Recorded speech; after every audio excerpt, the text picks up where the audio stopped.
Hello friends, இன்றைக்கி வந்து புதுசாக வாங்கின ரோஜா செடி நம்ம நட போகிறோம். இந்த தொட்டியில் தான் நான் நட போகிறேன். லிமிட் சைஸ் தான் இந்த தொட்டி.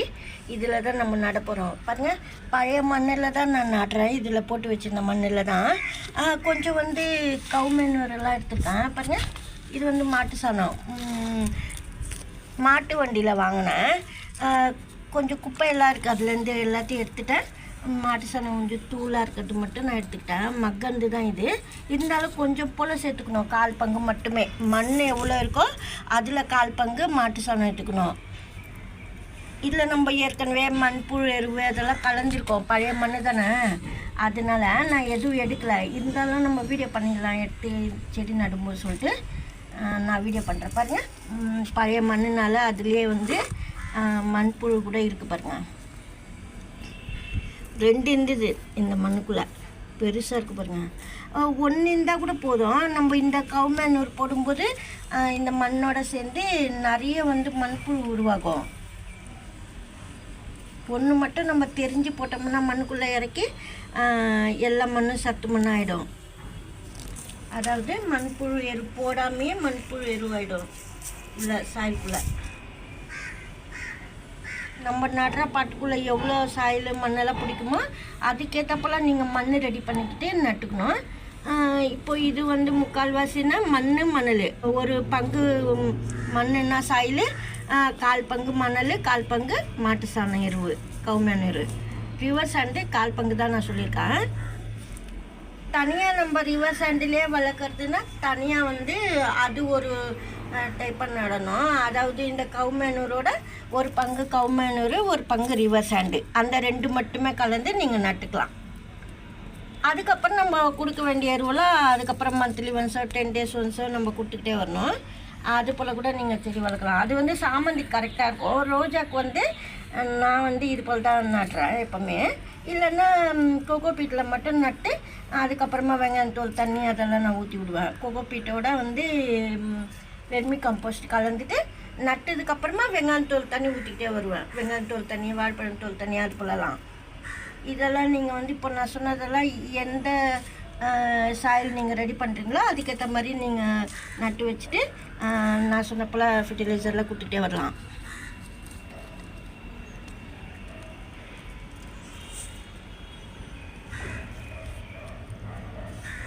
இது போல் ஹோல்ஸ் போட்டுக்கணும்.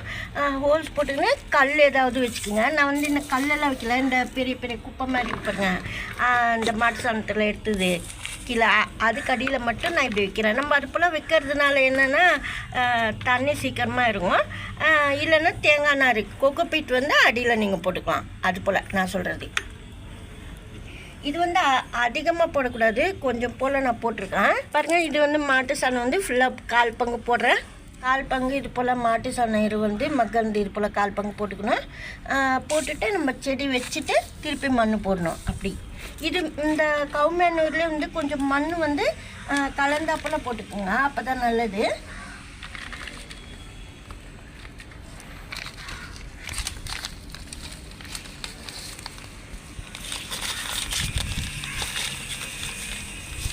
இந்த கவர் கட் பண்ணிவிட்டு பாருங்கள், கொஞ்சம் போல் சாயில் எடுக்கணுன்னா நீங்கள் எடுங்க. வரல இது போல் களிமண் போல் இருக்குன்னா நீங்கள் ரொம்ப அடிபட்டு இந்த வேர்க்கெல்லாம் எடுக்கக்கூடாது, மெதுவாக எடுக்கணும்.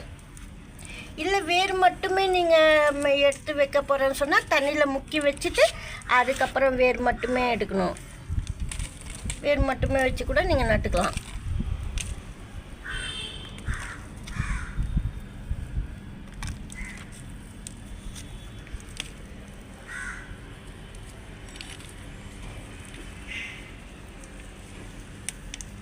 மெதுவாக எடுக்கணும். பாருங்கள், நான் மெதுவாக தான் எடுக்கிறேன். இங்கே தான் இருக்குது வேர்.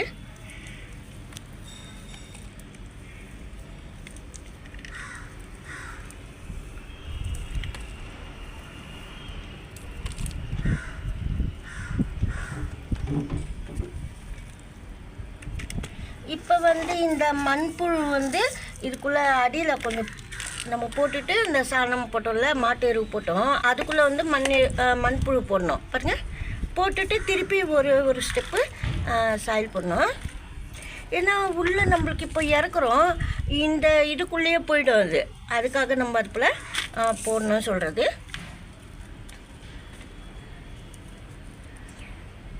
நீங்கள் வந்து கொஞ்சமாக வேப்ப முன்னாக்கு போட்டுக்குங்க.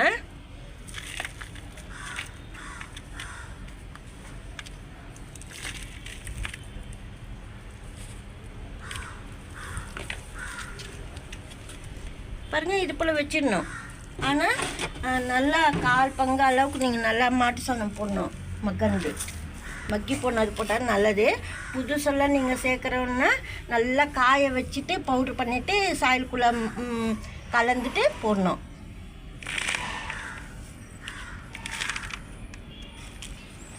இங்கே மேல் பாகத்தில் கொஞ்சமாக உடைச்சிடுங்க.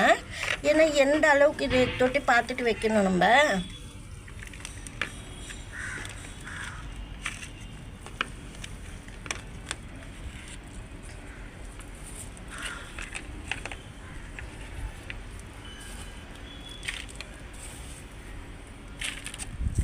இது போல் போடும்போது கொஞ்சமாக வேப்ப முன்னாக்கு நீங்கள் கலந்துக்குங்க. நான் வேப்ப முன்னாக்கு இந்த சாயலுக்குள்ளே இருக்குதுன்னு சொல்லிட்டு நான் இப்போதைக்கு போடல. அப்புறமா நான் வந்து வேப்பலை தண்ணி இல்லை வேப்ப முன்னாக்கோ நான் போட்டு விடுவேன். 1/2 லிட்டர் தண்ணியில் 1 ஸ்பூன் வேப்ப முன்னாக்கு போட்டு நைட்டே ஊற வச்சுட்டு இன்னும் 1/2 ஜக்கு ப்ளைன் வாட்டர் ஊற்றி இந்த செடி குத்திடலாம். நீங்கள் ரோஸ் செடிக்கு நல்லா ரெட் கலர் தளிர் வரும். பாருங்கள், இன்னொரு மண்புழு கூட இருக்குது. அதுக்கு நான் எப்படி போடணும்னு சொல்கிறேன். ஆனால் மண்புழு இருந்தால் தான் நல்லது. நீங்கள் சாயலுக்குள்ளே எங்கன்னா பார்த்தீங்கன்னா கூட இது போல் புது செடி நடும்போது மேல் சாயலில் போட்டுக்கலாம்.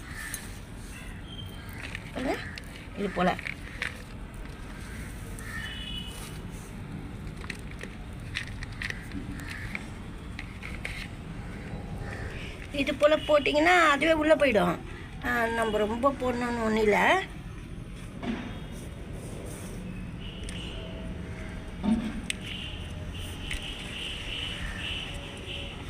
மேலே ஏற்கனவே சொல்லியிருக்கிறேன், கொக்கோ பீட்டும் மணல் அது போல் நீங்கள் மேல் பாகத்தில் மட்டும்.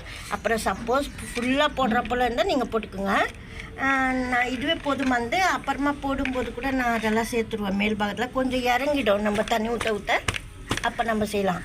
இது போல் டேப் பண்ணிவிட்டு அப்படியே வச்சிடணும். இப்போ மண்புழு இங்கேயே நிற்கிது பாருங்கள், அது உள்ளே போயிடும். அப்புறமா வெயில் அடிக்குது. ஆனால் நட்ட உடனே நீங்கள் வெயிலில் வைக்காதீங்க, நடுவில் வைக்கணும். தண்ணி ஊற்றணும், ப்ளைன் வாட்ரு. வேப்ப இலை கூட நீங்கள் காய வச்சுட்டு சாயலுக்குள்ளே சேர்த்துக்கலாம். வேப்ப முன்னாக்கு இல்லாதவங்களுக்கு சொல்கிறேன். ஒரு வாட்டி நல்லா ஊற்றிடணும் தண்ணி கீழே இறங்குறப்பல. இந்த காஞ்ச பூவெல்லாம் கட் பண்ணிடணும். பாருங்கள், இப்போ வந்து ரொம்ப கீழே இறக்கி தான் நீங்கள் கட் பண்ணணும். சப்போஸ் இலை சரியில்லை பாருங்கள், இலை வந்து சரியில்லை, எல்லோ கலரு பிளாக் புள்ளியெல்லாம் இருக்குது. அது போலலாம் இருந்தால் நீங்கள் எடுத்து விட்டுடணும். அந்த இலை வரைக்கும் ஃபுல்லாக நம்ம இறக்கி தான் கட் பண்ண போகிறோம், அது போயிடும். அப்படி இருந்தால் சொல்கிறேன். நல்லா இறக்கி கட் பண்ணால் தான் ரோஸ் பிளான்ட்டு நல்லா வளரும். பாருங்கள்,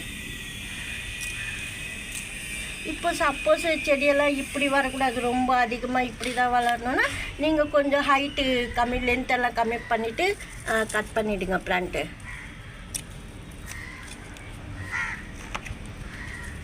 இப்போ ஏற்கனவே நின்று போன இடத்துலலாம் நீங்கள் செடி வாங்கி இருந்ததுன்னா கட் பண்ணி எடுத்தோன்னா